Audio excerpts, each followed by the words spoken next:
chicos, ya volvimos de este pequeño receso.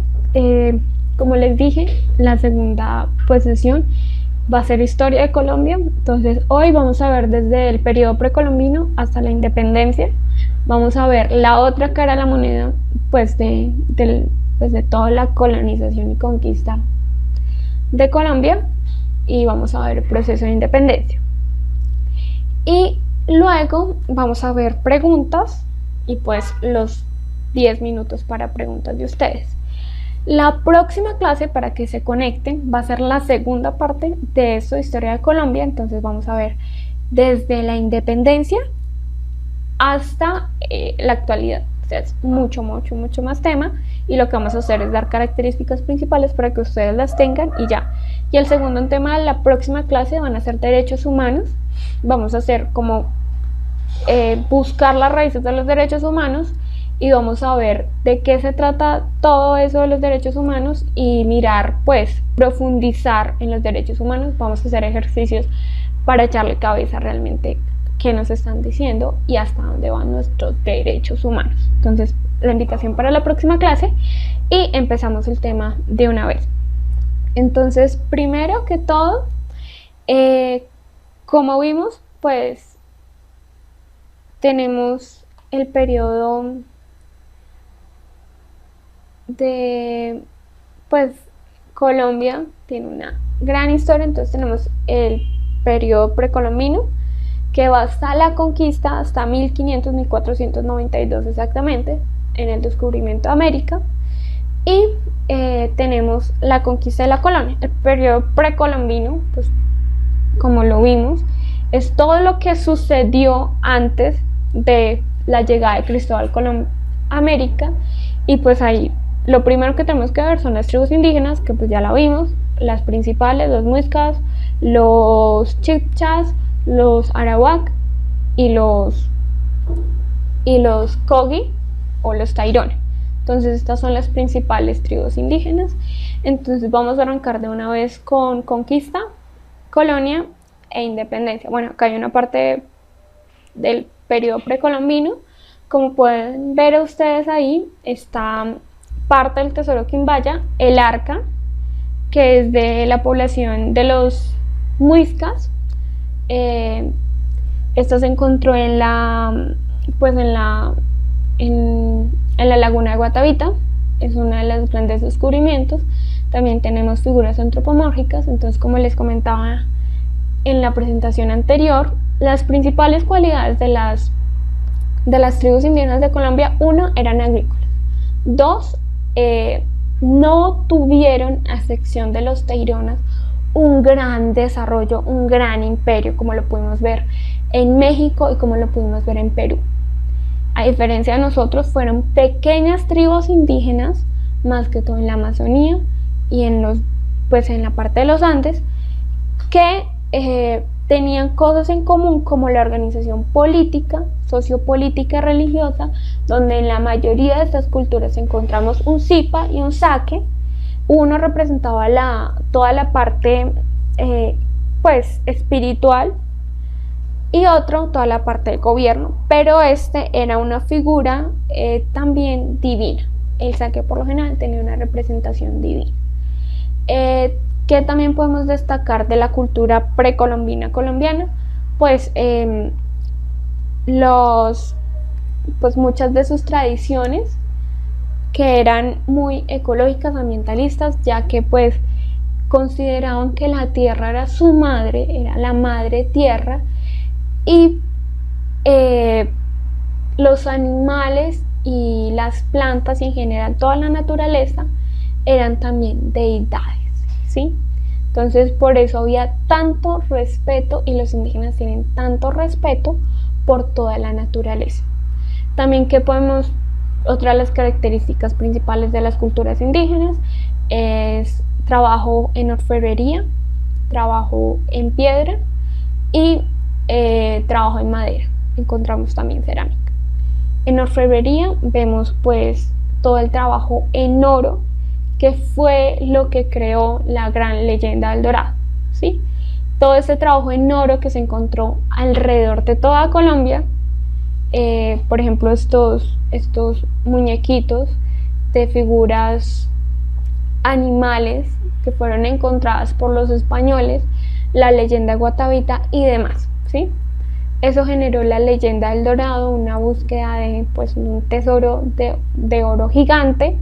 La mayoría del oro que encontraban los indígenas no era minería, sino se encontraban en los ríos, ¿sí? Alguno, no sé si ustedes han visto la minería artesanal.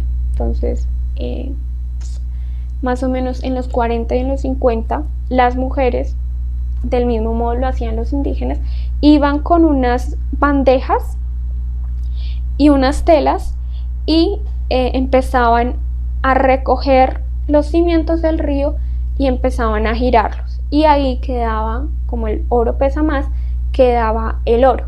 Así se recogió el oro para hacer todas estas figuras, todas estas figuras de oro y de plata que se encontraban, ¿sí? Entonces, ¿esto qué quería decir? De que habían probablemente minas de oro, habían lugares con recursos auríficos, pero los indígenas no hicieron una explotación como tal de este oro. También, pues, lo que les dije, pintura rupestre, que la pueden encontrar en los farallones, que es lo más cercano aquí a Bogotá. También encontramos, por ejemplo, sitios sagrados, como en Sasaima.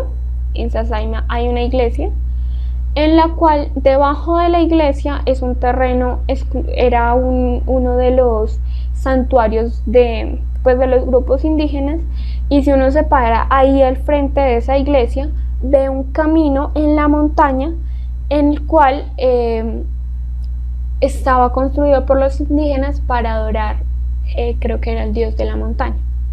Entonces, como les dije, hay miles de leyendas. Pues está la leyenda de Bachué, está la leyenda de Guatavita, están las leyendas de los Taironas. Entonces, mi recomendación es de que lean eso, porque es parte de nuestra cultura. ¿Qué pasa cuando llegan los españoles? Bueno, primero tenemos que decir de que hay algo que no le podemos negar a los españoles, y es que fueron muy valientes, porque durar durante 4 años en un barco lleno de hombres y caballos y ratas, porque eso sí, llegaron muchas ratas, llegar a una costa a la cual no tenían ni idea con qué se iban a enfrentar. Lo único que tenían era lo que describió Cristóbal Colón, y tenemos que empezar de que acababa de terminar propiamente la Edad Media, ¿sí? Hasta ese momento, cuando uno mira la literatura española, se encuentra con el Don Quijote de la Mancha y con toda la novela de caballeriza. Don Quijote de la Mancha hace parte de esa novela de caballeriza. ¿Y qué se caracterizaba en las novelas de caballeriza? Un héroe, una damisela en apuros y un poconón de dragones y de monstruos horrorosos y cosas espectaculares que describen en esas novelas de caballeriza. Entonces, ¿qué hace Cristóbal Colón cuando llega a América después de 4 años de largo viaje, en el cual ya se encontraban desesperados en un barco?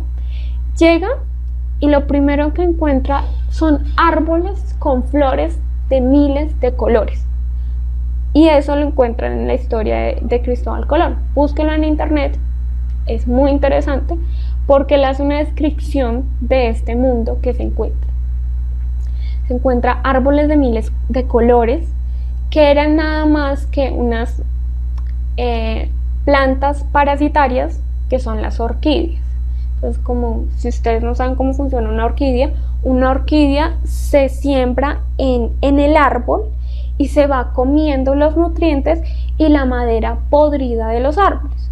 Este es el clima ideal para las orquídeas porque es húmedo, entonces la madera se pudre muy fácil, y estas tienen la característica pues de que vienen de miles de colores. Hay orquídeas súper chiquitas que la pueden encontrar en la reserva del Ensanillo, que queda aquí cerquita a Bogotá, y hay orquídeas pues de miles de colores.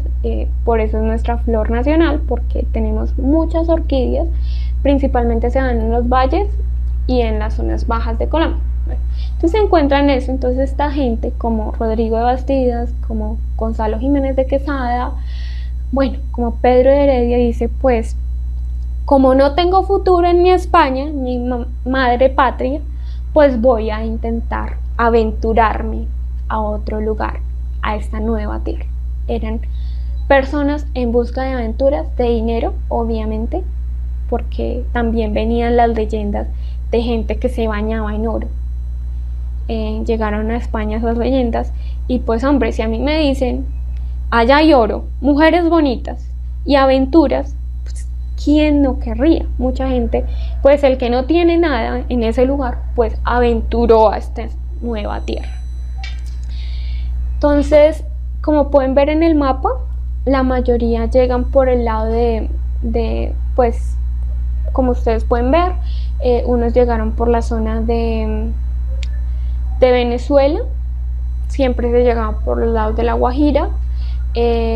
Ahí pueden ver la marca verde, que es la de Gonzalo Jiménez de Quesada, que llegó a Santa Marta y bajó hasta el altiplano cundiboyacense, y pues el carnero trata más o menos la primera parte, luego son chismes de Bogotá. Entonces llega cuál fue la travesía que tuvo Gonzalo Jiménez de Quesada para llegar al plano cundiboyacense.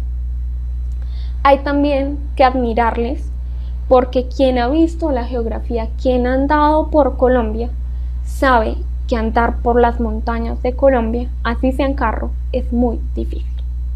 Ahora imagínense toda esta gente que venía al lomo de mula y de caballo y a pie andando por esos lugares, lleno de tigres, lleno de indios salvajes que los vieron como una amenaza también.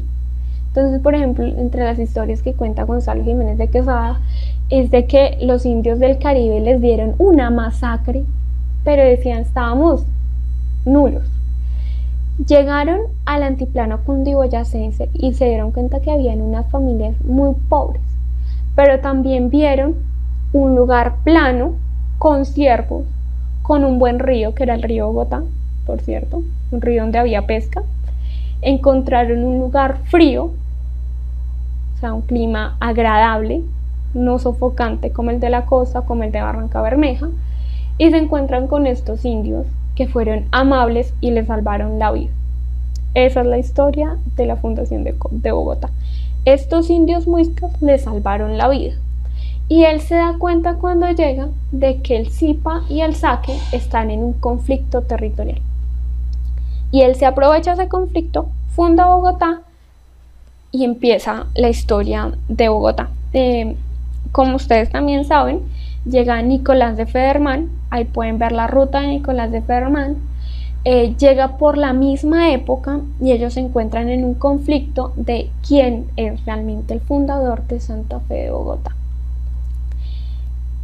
Gonzalo Jiménez de Quesada es abogado, entonces va a España y se enfrenta con Nicolás de Federman y gana en el litigio. Y no le basta con eso al señor Gonzalo Jiménez de Quesada, e insiste a la reina y todas las personas de Nueva España para que Bogotá sea considerada la capital. Ahí empieza la historia de nuestro centralismo, porque realmente es la historia del centralismo de Colombia. También encontramos pues personas como Pedro Heredia, que fundó Cartagena, ahí pueden ver la ruta. También Belalcázar, otro de los importantes conquistadores de América. ¿Qué tenemos que destacar de la conquista? Primero, ellos venían buscando oro. Entonces, todo el que se le atravesara moría. Segundo, la otra cosa que hay que destacar de la conquista, y es que la mayoría de indígenas no murieron por espada, sino murieron por las pestes que traía esta gente. Esta gente había enfrentado la peste negra, había enfrentado la viruela, la varicela y bueno, gripes y demás. Entonces, ¿qué pasó? Los indígenas en general de todo el continente americano no tenían los anticuerpos necesarios para enfrentar estas enfermedades. Cuando se encuentran por primera vez los españoles y estas poblaciones indígenas, los indígenas adquieren todos estos virus y mueren como moscas cuando uno pone un insecticida por estas enfermedades. Entonces, gran parte de la muerte de los indígenas se la debemos a la viruela y a la varicela propiamente. ¿Qué pasa? Bueno, cuando comienzan a fundar las primeras ciudades como Cartagena, como Santa Marta, como Bogotá, las ciudades principales, como Popayán, empieza a darse esto de, bueno, ¿y ahora cómo vamos a hacer para convivir entre los indígenas y entre los españoles? Entonces, muchos de estos españoles eran enviados a América, uno, porque habían cometido delitos graves y tenían exilio, dos, porque eran misioneros, entonces las comunidades indígenas los obligaban a venir, tres, porque buscaban dinero, entonces eran conquistadores, querían un buen terreno, un grupo de indígenas a los que pudieran mandar. Bueno, esas son las tres primeras razones. Muchos de esos conquistadores no llegaron con esposas, llegaron solitos. Entonces, 4 años en un barco encerrado, esperando llegar a una tierra que no conoces y ver mujeres hermosas, pues ese fue el principio del mestizaje. Los españoles vinieron, se mezclaron con la mayoría de las indígenas y se creó una nueva raza que eran los mestizos. Estos mestizos propiamente no tenían la categoría de los criollos españoles, que eran blancos y tenían un estatus social, político y yo diría también que religioso, y tampoco eran indígenas, entonces no tenían los beneficios de impuestos que tenían los indígenas. Entonces se encontraban en una situación como extraña, tensa, y era la gran mayoría de la población. Como los españoles, como les dije, tenían el sistema de que, bueno, un español tomaba un grupo de indígenas y se suponía que debía encargarse de educarlos, que nunca fue así, y los ponía en trabajos muy pesados de minería y de agricultura, y estos indígenas fueron cayendo tanto por las enfermedades que ellos traían como de cansancio. Entonces, al darse cuenta los españoles de que no, la mano de obra barata, porque era una mano de obra barata indígena, no daban para este tipo de trabajo, empezaron a traer otro tipo de población, y esa es la población afrodescendiente. Entonces, una de las cosas que me parece súper curiosas y es cómo apareció la palabra ganga, y es que hay una tribu africana que se llama ganga, que su fenotipo es delgado, ¿sí? Eran muy delgados y se veían un poco enclenques. Entonces, cuando atrapaban a esta gente de esta tribu indígena, ponían letreros en los principales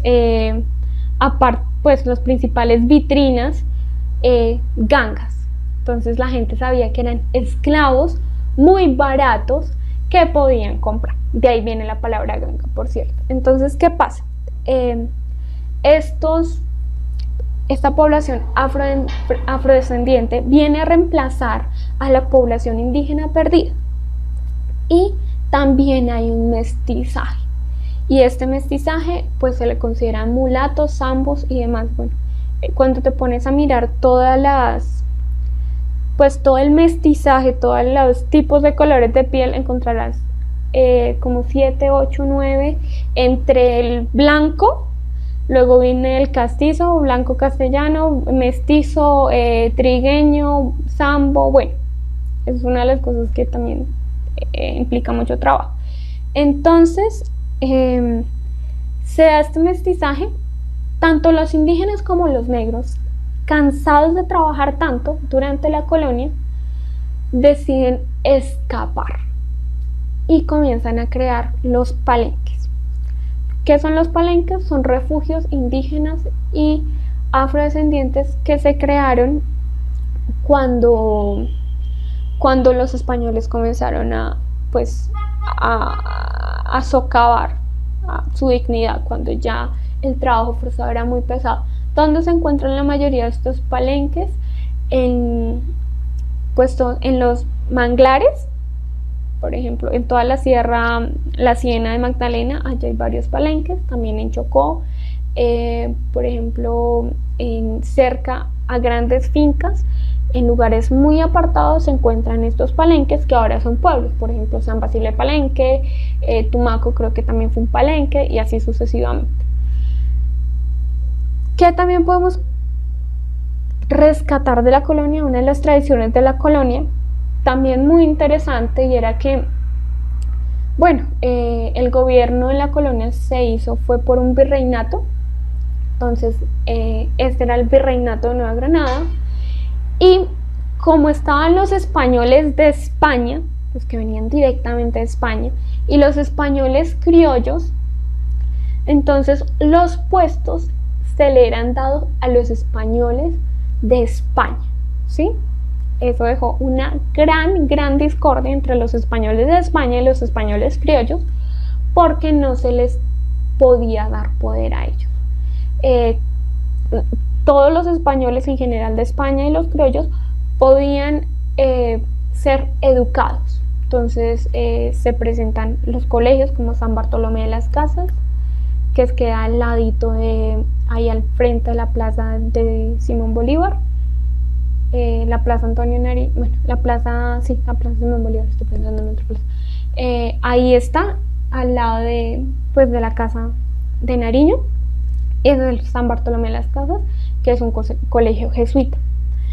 También se crean las primeras universidades para la educación religiosa.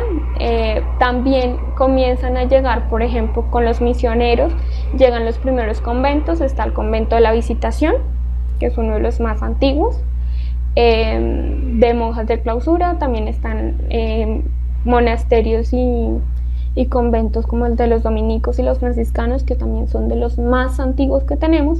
Y también viene un periodo precioso artísticamente que se llama el periodo barroco criollo. Entonces, si ustedes no han ido nunca al museo de Santa Inés, que sí es Santa Inés, o sea, Santa Teresa, que queda en el centro de Bogotá, ahí van a encontrar muchas pinturas del barroco, tanto español como criollo, que se dieron. Entonces comienzan a exportarse arte de otros de España, y encontramos las figuras de Santo Tomás y de Santo Domingo y de San Agustín, y también de San Francisco, las cuales todos son la misma cara, la diferencia son las señales que cada uno tiene. Por ejemplo, eso se encuentra en este museo.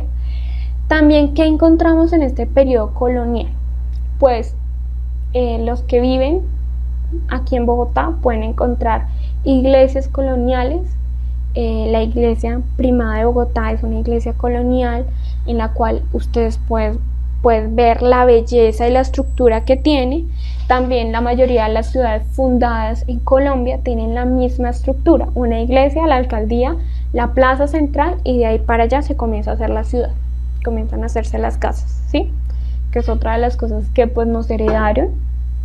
También en este mestizaje se da, por ejemplo, que tanto como los indígenas, como los africanos, como los españoles dejan sus tradiciones. Entonces, digamos que una de las tradiciones pues religiosas que más curiosas me parecen es que, por ejemplo, en México, esa es de México, se celebra la muerte, que es una cosa traída de los indígenas. En Colombia hay celebraciones católicas que son, por ejemplo, el del Día de la Cruz, es una celebración indígena que pasó al culto general católico, que se apropió. También tenemos, pues casi todos los pueblos de Colombia tienen o nombres castizos, castellanos, porque se les pareció algo, digamos, a Cartagena. Entonces dijeron, ay, esto se parece a la Cartagena que hay en España, entonces le ponían ese nombre, o nombres dados por los indígenas. Entonces está, por ejemplo, Sogamoso, que es un nombre indígena. También está Tumaco, que es otro nombre, no, ese es un nombre africano que se le dio. También está, por ejemplo, Yopal, es otro nombre indígena. Bueno, lo importante de la colonia es que en este momento se da un proceso de gestación cultural, ¿sí? Eso es lo importante. Gracias a ese proceso de gestación cultural tenemos lo que ahora se puede denominar cultura latinoamericana. Es diferente la cultura española a la cultura norteamericana, a la cultura latinoamericana. Una de las tradiciones que me contaba y da a entender por qué nuestra aversión a la ley es que era que de España se mandaban las leyes, como por ejemplo la protección a los indígenas. Esta se mostraba en las plazas, se alzaba y tal cosa y tal otra, y iba y se escondía porque supuestamente esto era otra tierra diferente a España, y por tanto esas normas nunca aplicaban en esta tierra, excepto los impuestos. Los impuestos sí, clarísimo, tenían que ser pagos. Entonces, ¿esto qué generó? Pues una aversión a la ley que podemos ver diariamente en Colombia, ¿sí? Porque aquí en Colombia es muy raro el ciudadano que respeta todas las leyes de tránsito. Es muy raro el conductor que pueda alzar la mano y dicho que nunca ha tenido un comparendo y que nunca ha fallado a poner una direccional. Yo no he visto eso. Eso es muy raro que pongan aquí una direccional en Colombia. Entonces nace esta nueva cultura latinoamericana que se parece mucho, por ejemplo, la cultura colombiana a la cultura mexicana, a la cultura ecuatoriana, a la cultura venezolana. ¿Por qué? Porque todos tienen las mismas bases: indígenas, españoles y africanos. Esa es nuestra base. Esa es la base de lo que somos.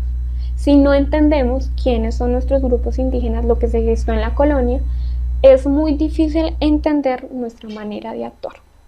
Entonces, ¿qué pasa? Pues durante todo este tiempo de la colonia empiezan un proceso también de por qué los criollos no pueden acceder al poder. ¿Por qué los criollos no tienen los mismos derechos que los españoles? ¿Por qué la cantidad de impuestos que se estaba poniendo?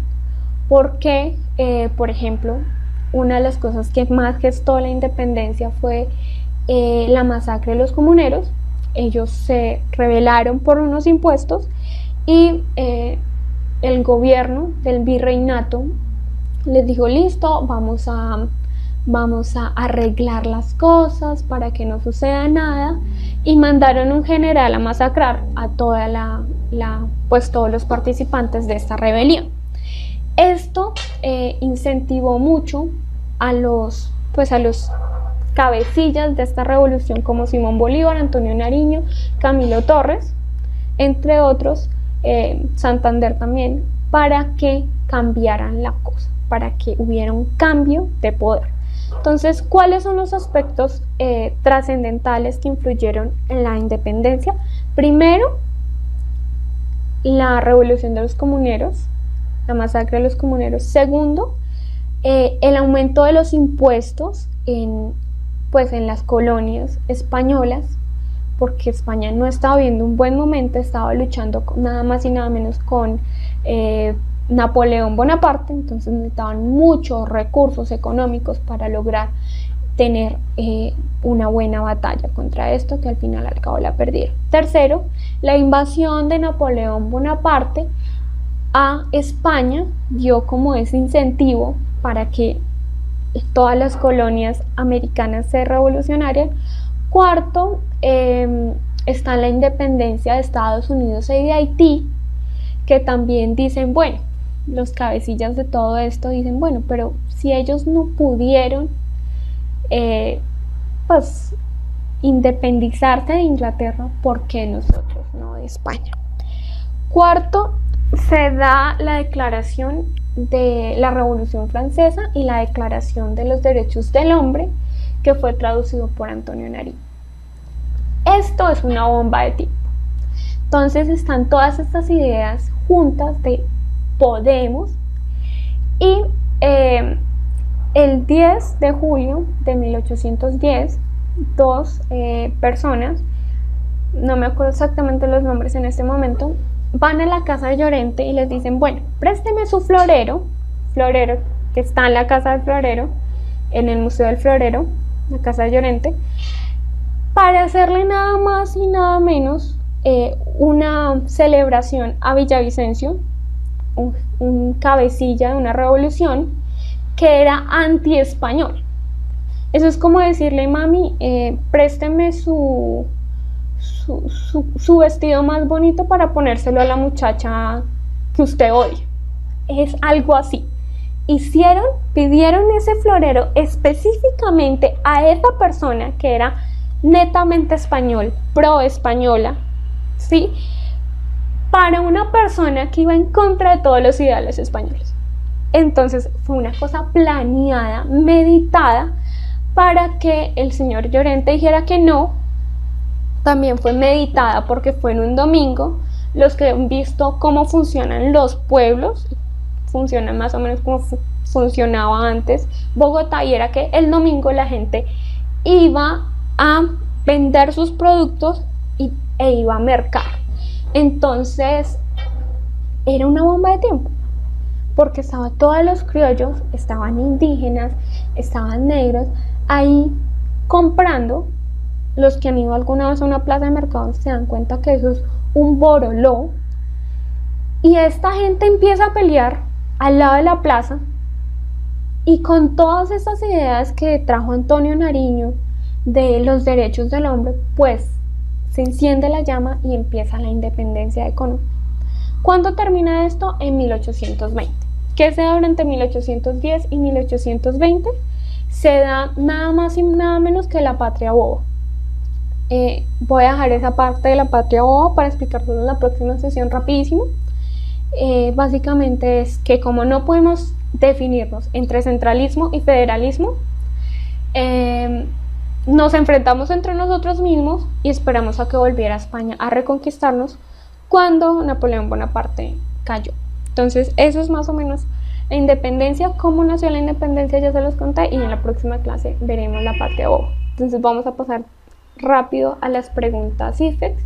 Entonces empezamos.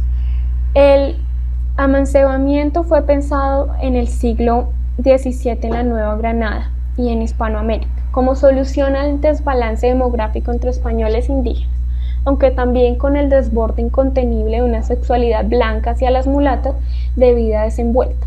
A partir de estas afirmaciones se puede concluir que el amancebamiento significó a un proceso de intensa movilidad demográfica de la población, b, una flexibilidad de la estructura social expresada en la promiscuidad sexual, c, la proliferación de relaciones interclaseales o interétnicas debido a los caprichos sexuales, d, la ocasión para profundizar en la sexualidad y la sociabilidad. Entonces vamos a empezar a descartar. La D no es, porque el amancebamiento se refiere a la estructura social como tal, no una ocasión para profundizar en un tema. La A tampoco es, porque es un proceso de intensa movilidad demográfica. Como ustedes pueden dar, esto se llama desplazamiento cuando hay una intensa movilidad demográfica, entonces por tanto no es. Está la B y la C, una flexibilidad en la estructura social expresada en la promiscuidad sexual. Tampoco es la B, porque la estructura social de la colonia era muy estricta, ¿sí? C, la proliferación de relaciones interclasares e interétnicas debido a los caprichos sexuales, es la opción correcta. Entonces, la siguiente pregunta es: la colonización española en América tuvo como objetivo primordial el establecimiento de autoridades delegadas desde la corona para someter la mano de obra aborigen, para permitir la apropiación de las riquezas de los nuevos territorios. A este fenómeno se le podría llamar economía extractiva. ¿Por qué? A, la mayoría parte de las riquezas extraídas de América que llegaron a España beneficiaban tanto a los nobles como a los criollos. B, el contacto en América con España produjo serios conflictos sociales y mecanismos de resistencia indígena. C. El territorio explorado se favoreció muy poco con la riqueza sustraída y sus habitantes fueron considerados ciudadanos de segunda categoría. D.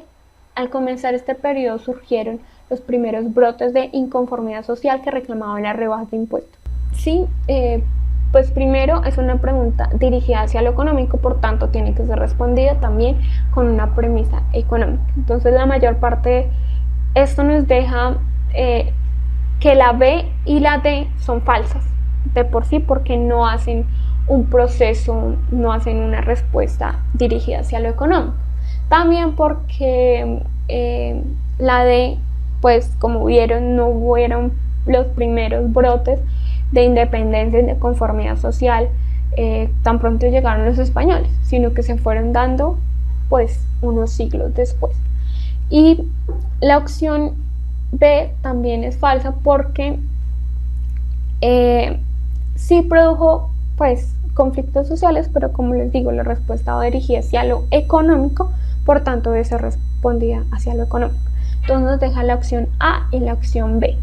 La opción A nos dice que la mayoría de las riquezas fueron extraídas y también fueron beneficiados los nobles como los criollos, cosa que no se dio. Las riquezas extraídas de Colombia y de todas las colonias iban directamente a España, a menos que fueran atracadas por los ingleses en uno de sus barcos. De resto, siempre tenían esa ruta. Al menos, como les digo, a menos que no fueran atracados por los ingleses, siempre llegaban directamente a España. Tanto así era la inconformidad de que, digamos que las colonias españolas no podían comercializar ni con los ingleses ni con los holandeses. Entonces, esto también generaba una inconformidad. Entonces, ¿qué es una economía extractiva?